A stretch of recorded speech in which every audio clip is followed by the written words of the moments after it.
అందరికీ శుభ మధ్యాహ్నం. నా పేరు మనస్విని.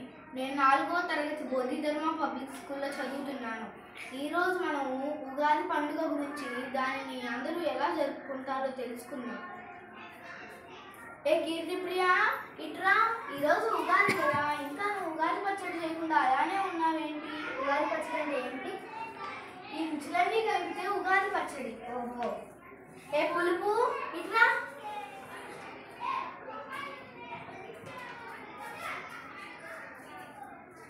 నేనే పులుపుని. అందరి సరదాకి గుర్తుగా నన్ను ఉగాది పచ్చళ్ళలో కలుపుతారు. ఏ చేదు, ఇట్రా. నేనే వేపుని. అందరిలో ఉండే చేదు అనుభవాన్ని గుర్తుగా నన్ను ఉగాది పచ్చడిలో వేస్తారు. నన్ను లేకపోతే ఉగాది పచ్చడే లేదు. ఏ కారం, ఇట్రా. నేనే కారాన్ని. నేను కారంగా ఘాటుగా ఉంటాను. అప్పుడప్పుడు అందరి జీవితాల్లో కూడా ఇలా ఉండాలని నన్ను కూడా ఉగాది పచ్చడిలో కలుపుకుంటారు. ఏ వగరు, ఇట్రా. నేనే వగరు. అందరి సరదాలో నీ బాధని నేనే, అందుకని నన్ను కూడా ఉగాది పచ్చడిలో కలుపుకుంటారు.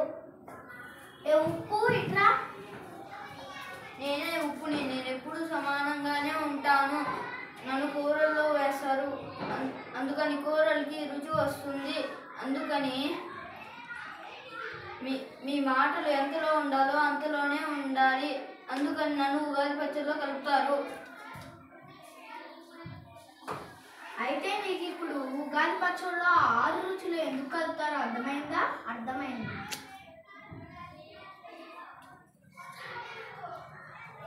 మరి మనము అందరికీ ఆ ప్రసాదాన్ని పనిచేసేయి.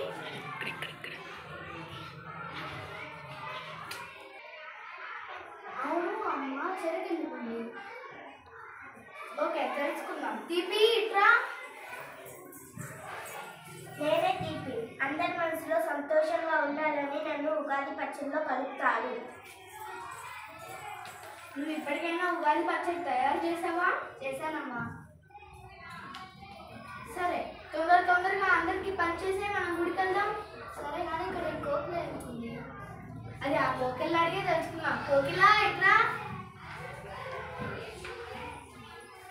నేనే కోకిలని. ఉగాది రోజు అందరిని సంతోషపడడానికి ఉగాది రోజు పాట పాడుతూ ఉంటాను.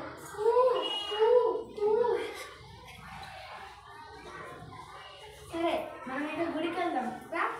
శుక్లాం వరదరం విష్ణుం శశివర్ణం చతుర్భుజం ప్రసన్నవదనం జాహే సర్వ విఘ్నో ప్రశాంతహే అగజానన.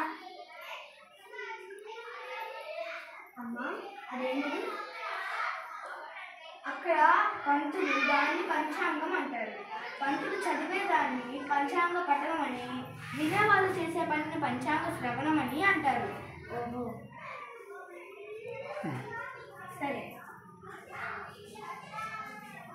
చూసారు కదా, ఇది ఆంధ్రుల పండుగ. దీన్ని ఉగాది అంటారు. ఈరోజు వాతావరణం ఎలా ఉందో చూసారు కదా.